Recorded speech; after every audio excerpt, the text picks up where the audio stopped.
why I think Justin Jefferson's better.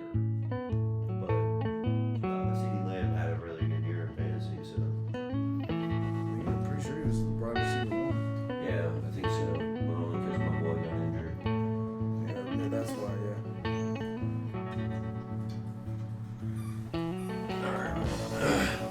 You ready? I'm ready as I'll ever be. This is your forecast. Forecast. First of all, a bit of news. Zach Wilson traded to the Broncos. What, Could be a if new life. anything? Could be a new life, dude. We didn't mention him last week in quarterback, Yeah. because he was still on the Jets, but probably nothing, right? Probably nothing, but who knows? It is the Jets, you know? So he's going to the Broncos, and he's probably going to be the starter. I would imagine that they're going to try to draft somebody, but I could see them just using him as like a Jacoby Brissett, like bridge kind of quarterback guy. But if maybe they're thinking, well, we'll just use him, and then if he does good, then we'll just keep him. You know? Just another guy for Sean Payton to yell at, I guess. Yeah. I think just the Broncos and the Jets are going to be in the same situation with him. It's going to be like, he plays good sometimes, but most of the time he sucks, and then they're just going to be stuck in that limbo again. So I'm not worried about it. Yeah. It could be a good option if you need a quarterback just for like a couple weeks or whatever. I don't know if he's going to start in a couple weeks or. I would imagine if they draft a quarterback, he's only going to be starting to like 6 weeks until he gets benched. You never know. Sean Payton's pretty loyal to his guys, so. So, like I said, we already did quarterback. We got a little series going with the different positions. So, this week is wide receiver, and to me, it's one of the more important positions. It is very important. But, There's plenty of room because there's so many of them. And not super flex leagues, definitely wide receiver is the most important in my opinion. But even if you're in a super flex league, like the one we're in with Spudge League, 3 wide receivers, 2 flex. Ideally, you want those 2 flex to be wide receivers. Yeah. Because it's the cheapest for the points you're going to get. Yeah. So, important thing is to get it right, though. You got to have good ones. Absolutely. Yeah, that's the problem with them because there's so many of them that you got to pick like some no-name guy or whatever and see if they can get a touchdown in the week that you need them. Yeah. So we're going to the last time with running backs we did a little image perception as a way to get to the bottom of the whole thing. That was pretty fun. Let's try that again. Yeah. Try memes this time. Yeah, let's do it. Instead of cars. Here it is. We got the Chad meme. We got the Chad meme. Who's the first wide receiver who comes to your brain after this one? The biggest Chad in the league is definitely Justin Jefferson. Like, there's just no denying it. Like, the dude he did it for 2 straight years, and then he got injured last year. So, it wasn't, but his points per game last year were on par for it again. So, there's no way, I guess you got a new quarterback this year, but I just think he's so involved with the offense, and also he's just so good. So, I don't think he's going to lose a lot of production from a new quarterback, but, yeah, I see him as the biggest Chad for the wide receiver group. I could put Garrett Wilson up in there. I think he'll shine out like that this year if Aaron Rodgers can stay healthy, because I think he's been improving so much. But well, in that one though, you're more speculating. It's more like I envision him being better than before. Right. Potential Chad. JJ, the big thing with him obviously is the quarterback. Even last year, his points per game, he played with Kirk Cousins every game. So we're big Kirk Cousins lovers. Absolutely. So yeah, I think it could hurt him. Like I said, he's just so good, and I think they still call good plays for him to get open and get some yards. So well, CeeDee Lamb is who I'm going with. His quarterback situation's a little bit. It's good. Yeah. It's not. I don't think it's the best, but it's good. Yeah. I think he's probably the best all-around receiver in the league. If he can moss people, he gets open. and you can give him a screen pass, and he's gonna juke people out and get yards that way. I think he's really good at creating separation. Mm-hmm. I think he's probably better than Justin Jefferson at creating separation. No, I think Justin Jefferson's better in every other aspect. Probably like body control, you have to give Yeah. it to actually catching the ball. Probably Justin Jefferson is Yeah. better. And just to touch on Jamar Chase, since we didn't mention him, the advantage of having him is you're pretty confident he's going to be with Joe Burrow almost his whole career. Yeah, And those two have such an uncanny absolutely. relationship, and knowing Yeah, that there's something to be said for that. yeah. He could definitely do it. He's definitely. I don't. It's just like 50 points a game. Like, who knows? Right. So the next image is going to be what Leonardo DiCaprio. I think this is from That's the from movie Wolf of Wall Street. Wolf of Wall Street. Yeah. Who comes to your mind off of this one?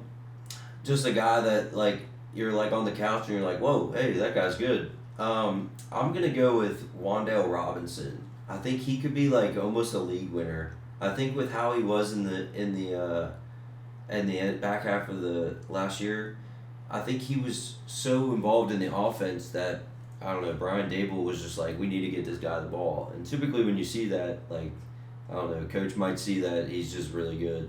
I mean, he's like super short. Like, I think he's 5'7", but I think he's just gonna outshine all the other mid wide receivers on the Giants roster. And like I said, when he was on the field, the dude got points. So I would just look for him to get you some points in a late round pick or something. Whenever Daniel Jones was playing, I think he was pretty much hurt or wasn't involved that much. Mm-hmm. He didn't come on until they started putting in Danny DeVito or whatever his name is. Yeah. So you got Danny DeVito. What is his name? I think it's Tommy DeVito, but Danny DeVito actually just works better because it's the actor. I'm going with Josh Palmer on this one. He's right as of right now. There's nobody else for the Chargers to throw to, unless you count Quentin Johnston, which I really don't. Yeah, I think Josh Palmer is. I always felt like he's just always going to be that mid guy, like just a guy to like do his job, not do anything more, really, not be like over the top. But I mean, if they just say, hey, we're gonna use you, and like use you and abuse you and just throw it to him every time or whatever, just like CeeDee Lamb, but like not as good. He's kind of a guy where a rookie's going to be coming in, so he's probably not going to be relied on, the rookie. And they're just going to pepper Palmer with targets because, like you said, he's good at getting open. Yeah. He's a lot like Keenan Allen, good route runner, but maybe not going to be a guy that's going to give you much else in terms of going deep or really elusiveness or anything. Yeah, for sure. I would rather he's definitely a lot better than who we're going to be talking about next. The crying Jordan face. Yeah, this just brings sadness and woe. Yeah. There's like so many guys I could talk about here. But I think for my guy, I'm going to go with, it might be a little controversial because I think a lot of people like him, is Drake London. I think he's not good at creating separation. I think he'll have a good time with Kirk Cousins. Because I think Kirk will just throw him the ball and throw a good back shoulder like fade or something like that. But I think that's about all Drake London's really for. Whereas without having a Justin Jefferson, I think Kirk Cousins is gonna have to go back to his old ways, like he wasn't with the Redskins. I'll have to edit that out because that was racist, I think. But I think he's gonna have to just find the people who are open and throw whoever he's supposed to throw to. And I think Mooney's a big part of that. I think Mooney's going to find a lot of the yards in the offense where Drake London can't get it. I think Rondale Moore will help with that too.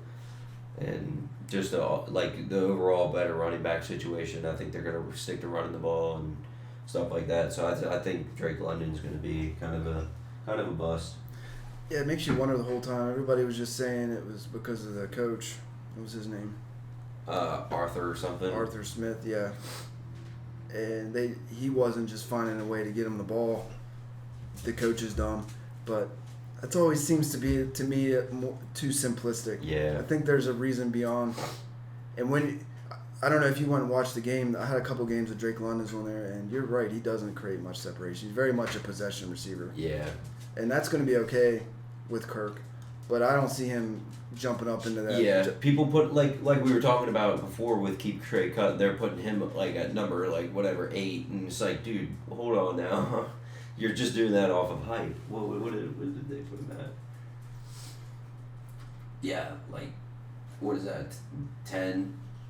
You're putting him over Tyreek Hill, Brandon Ayuk, like you just I don't like that. Above Olave, right? Yeah, yeah, Or right around there. yeah. Put him at the same spot. Well, if you scroll down a little bit, that's who I'm going with on this one. Debo. Debo. Yes. Yeah. Debo's a great player, not a good receiver. Absolutely. He's absolutely right. He could like I love him because he's a gadget player. He does like the running back stuff and all that. And once he gets the ball, he's electric, man. He's so much fun to watch, but he's just not a good receiver. Outside of those design plays, Yeah. It's not much to hang your hat on. Yeah. He's not a good route runner. Not really good at reading coverages, finding the spot in the zone, anything like that. The whole idea that that 49ers are gonna be trading Ayuk to me seems pretty crazy. Because who else are you gonna be throwing the ball downfield? You gotta think that's just rumors though. The rumors happen all the time. There's rumors of the Cowboys trading Micah Parsons. I don't think the Cowboys are really smart with their roster and money and stuff like that, but you don't let Micah Parsons go. Like, you find your way to the same thing with Justin Jefferson. He had the same rumors. He ain't going nowhere. They should trade Debo before they trade Ayuk. Yes. I'd say Debo is sort of a redundancy with McCaffrey. Mm-hmm.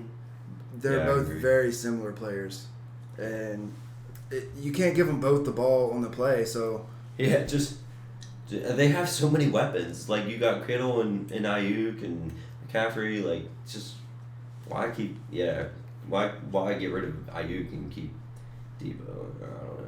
But. Well, this is going to bring us up to the next image here. You've seen this meme. I don't even know what you call this. But yeah. Everybody's seen this meme. You're not appreciating what you have, and that to me, that's Ayuk. Yeah. If you bring up him on the Keep Trade Cut there, he's below. Let's look at some of the guys he's below. He's below Drake London. Well, Malik Neighbors, Marvin Harrison. They just shouldn't be on the list. Yeah, absolutely. Yeah. Um, I'm thinking that Ayuk, based on what he did last year, he should be in that Amon-Ra, St. Brown, Puka Nacua. Garrett Wilson, Puka Nacua. He should be up there with those guys, absolutely. Garrett Wilson shouldn't be up there yet. But Ayuk, he was. Now normally I'm not a big fan of PFF, but I'm not too good to use it as an argument for my case. Yeah. He was the number one against. I believe he was the ranked number one receiver altogether, but he was number one against man, like number 3 against zone.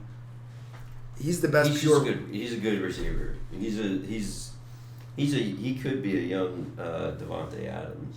Right. With his route running, because that's what makes you a good receiver. You're gonna stay a good receiver too. But yeah. I would say the only thing that would keep him from jumping up into that next tier with Justin Jefferson and Chase, he's not much of a jump ball, Moss and people kind of guy. Yeah. But like he's just a pure go out and get open, get separation, route running. Yeah, he's what I always thought Juju kind of was, where it's like he's not gonna really jump over you to catch it. He's just gonna try to position himself to catch it. It's like in that Lions game in the what is that conference, where he like the dude trying to make a play on it, and he was there to make the catch. Like he's just got a good awareness to the ball. So yeah. You know another guy that has a good awareness to the ball? Slim Reaper. Slim Reaper. Yeah, that's my guy for this. I think I just see A.J. Brown, him holding hands with A.J. Brown, and then he looks back and he looks at Devontae Smith. Yes. And it's like, yes. And I wanted to, it's kind of like the T. Higgins, Jamar Chase, where it's like, you just can't be a number one receiver, like with being the number 2. But he did it the last 2 years. I think there's just a kind of respect you got to give to him. Like he's a newer player, so he's more flat. Like you want to look more like so. Yeah, you look back and you see him and you're like, yeah, you got to give him some respect for just like as a good receiver. I watched. Didn't you have a you had a couple games up there of him? Yeah. I love watching it, man. He's such a good receiver. And signing him for the 3-year contract, I'm excited as an Eagles fan. It makes you wonder if it wasn't for egos, he's probably getting the same numbers as AJ Brown. Yeah. I don't see, but I think Devontae is just more of an easygoing guy. He doesn't need to. Yeah, he's just right. He's a team player. Like yeah, you can definitely tell that. Well, that's going to hurt in fantasy a little bit, but you got to look down the future. How long is AJ Brown going to be there? And I'm like you. I just want to have a good player on my team. Yeah. The situation will work itself out, but whether a player is good or not is just. Yeah. It is. Yeah, I mean, you can't get mad at just having a good player. You can get mad at the play calls and egos and dumb stuff like that, but yeah. It kind of makes me wonder what they're gonna do for CeeDee Lamb with his contract. Like, dude, he signed $25 million as a wide receiver too. And so, like, CeeDee Lamb, what is he going to have to draw in? Like, 35, 30, something like that? Like, it's going to be, I hope it's a huge contract. It makes you, how are they going to keep Dak and CD? Kind of wonder. I know. They'll figure it out. The cap went up, but, and I saw something saying that the Eagles spent like $200 million on this free agency, and where the Cowboys only did like $11 million. They're trying to get ready for. They probably are, yeah. So, next one is this old fella. He's using the computer. He's happy. He's still got it. This is like one of the oldest memes I know. Maybe not. Maybe the blinking eye guy, but yeah, the old guy is just like he's just having a good time. But yeah, no, my guy for that would be Mike Evans. I don't think he's that old, but there's not a lot of old receivers that are going to be like really good. But Mike Evans been doing it, so I don't think it's controversial at all. But it's Mike Evans. He's just gonna do it again. He's always getting 1,000 yards. Yeah, I get it with anybody. He's kind of in that Brandon Cooks territory now, where yeah. Well, he had 1,000 yards for. But that's seasons. The thing is like, Mike Evans has gotten 1,000 yards and been good his entire career. With how many different quarterbacks? Like all these weird quarterback, Jameis Winston, Fitzpatrick, Brady and Baker Mayfield, like all these guys. I feel like that's just a testament of how good he is. If you're getting 1,000 yards with all these quarterbacks, you don't need chemistry. You're just good. You know? Also, I'd like to see what he would have done if he had never had. He'd always had a really good wide receiver alongside him. Mm. And Chris Godwin. Yeah. And he's still getting 100. Maybe not always, but. I think. I don't know. I can't remember the beginning of his career who was there with him. A lot of the time. Yeah, a lot of the time for sure. I'm going with Adams, he's never had really a wide receiver two alongside him either, but he doesn't need one. Well, Jacoby Myers is sneaky good. Yeah, he's a good receiver. He's just not a good fantasy option, I think. He's a decent receiver, but Devontae Adams is miles above him. Yeah, the way he can get open against any coverage. Yeah. I firmly believe that whenever he was in Green Bay, he was a big part of Rodgers' success because Rodgers said, "I'm going to go to you because you're open, and if they double cover you, then I'll go to somebody else." Yeah. And even if I'll still look your way. Yeah. Yeah. No.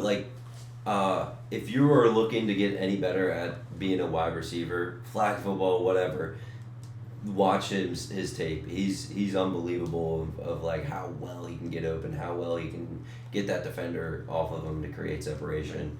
Like that's where I've always said is route runners will stay good for a really long time. If you're a possession receiver or a yak guy, like your time's gonna come because you're physical. You're not gonna be able to. But if you can make a defender get off of you, and he's gonna do it. It don't matter who's his quarterback. How he sets the defender up is what's amazing, and maybe it's hard to notice when you're just watching the game. Yeah. But And that's like going back on him being Aaron Rodgers' success is like you can say Garrett Wilson, I'm throwing to you every time, but if Garrett Wilson doesn't get a little bit open or catch the ball, like you're not gonna, Aaron Rodgers ain't gonna be good. But Devontae Adams does it, so yeah. okay, last question. Why are you talking shit about the music on my Dude, the my music channel? is dog water. Like it's so bad. Well, forgive me for Like, trying just to bring a little bit of culture. do something better. Like it's something. Just Google royalty-free music, and then there's plenty of stuff that comes up. Like I'll be listening to it, and just be like it's just a normal beat. Like one doesn't fit football at all, but also like yeah, I'll just keep listening to it. It just keeps getting worse. Every video, it's just like in the background. I'm